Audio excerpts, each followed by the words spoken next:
One half of the operating table is removed. The patient is positioned on the remaining part of the table, as close as possible to the surgeon, in a decubitus lateral position.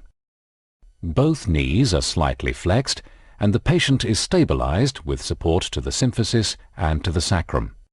The surgeon is positioned ventral to the patient. 3 landmarks are required: the tip of the greater trochanter, the tuberculum innominatum, and the superior anterior iliac crest. Identify the tip of the greater trochanter and the superior anterior iliac crest.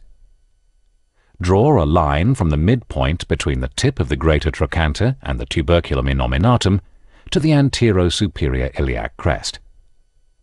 Define the initial incision. This runs from the border of the trochanter and extends approximately 6 to 8 centimeters along the guideline. It will mark a plane that defines the femoral neck axis. Make an initial skin incision and then divide the fatty layer in line with the incision.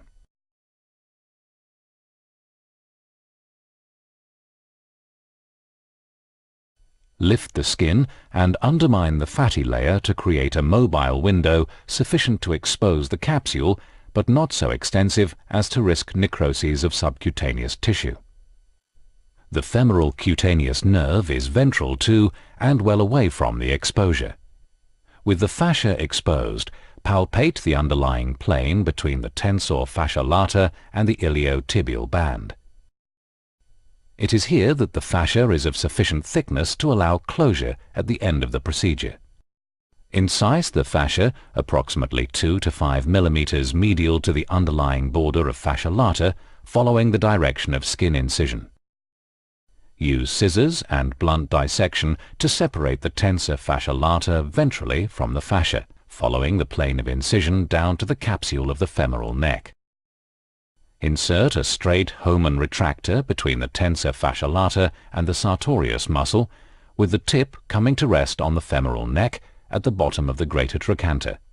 Retract the tensor laterally together with the abductor minimus and medius muscles. Use a second retractor on the femoral calcar to retract the sartorius and rectus muscles ventrally. This will expose the capsule over the femoral neck. Make a T-shaped capsular incision inferior to superior and along the border of the greater trochanter.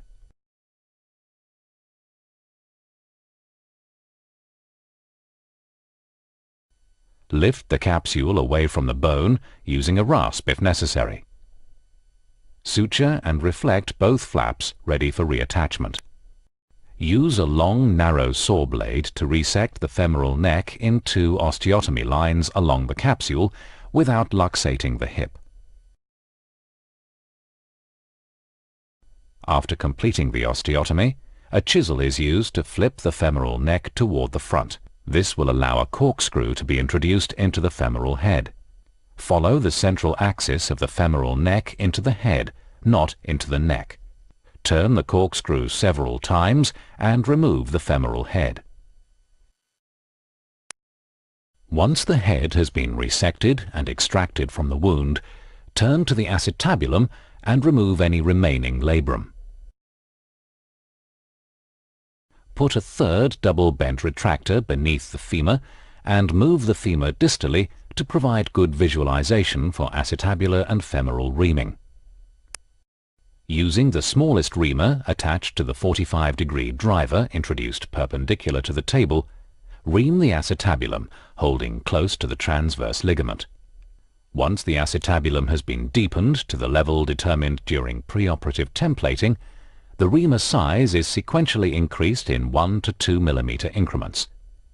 Reaming stops when the socket has become a true hemisphere and when the reamer makes contact with the anterior and posterior walls of the acetabulum. Following preparation of the acetabulum, a trial shell 1 to 2 millimeters larger in diameter than the last reamer is attached to the threaded connector of the acetabular inserter. The trial is introduced to the acetabulum. Appropriate trial shell orientation can be verified with external alignment guides, in addition to natural landmarks such as the transverse ligament. The trial is used to assess the coverage of the acetabular component and to gauge the seating depth of the actual cup. The definitive acetabular shell is attached to the threaded connector of the acetabular inserter. The shell is introduced into the acetabulum and impacted in place. Remove all soft tissue from the face of the shell so as not to impede liner seating.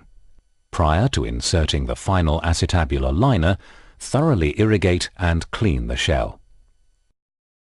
Select the correct sized liner inserter head and attach it to the acetabular inserter. Final impaction into the shell is completed using the acetabular inserter and the correct sized liner inserter head. The leg is then flexed, abducted, externally rotated and placed in a bag. A spoon-shaped curette is used to open up the femoral cavity. It is brought in line with the lateral cortex to determine the natural axis of the femoral stem. It is important to note that the broaches should be in neutral alignment when parallel to the table. The lower leg should be parallel to the table in order to accurately define a 0-degree alignment. The coraifemoral component is usually inserted with approximately 6 to 8 degrees of antiversion. Beginning with the smallest broach attached to the broach handle, the medullary cavity is progressively enlarged until the level of the neck resection is reached. The depth of the implant, established during femoral planning, is measured in relation to the greater trochanter using a needle to find the exact height of the greater trochanter. Broaching should continue until complete stability is achieved. The size of each broach matches the corresponding implant without HA coating. The definitive stem is the same size as the last broach used. The implant is introduced and impacted into the canal using the femoral component impactor and aligned in the central axis of the femur to the level of the HA coating. Place the appropriate femoral head onto the taper, reduce the hip, and perform a final stability check. The capsule is adducted using the initial holding sutures and closed with 3 single stitches. The fascia tractus iliotibialis is closed using several stitches. No muscle has been cut or divided. The visualization of the joint is excellent and the implants have been accurately positioned and aligned to restore joint stability with a full range of motion through an incision of only 6 to 8 centimeters.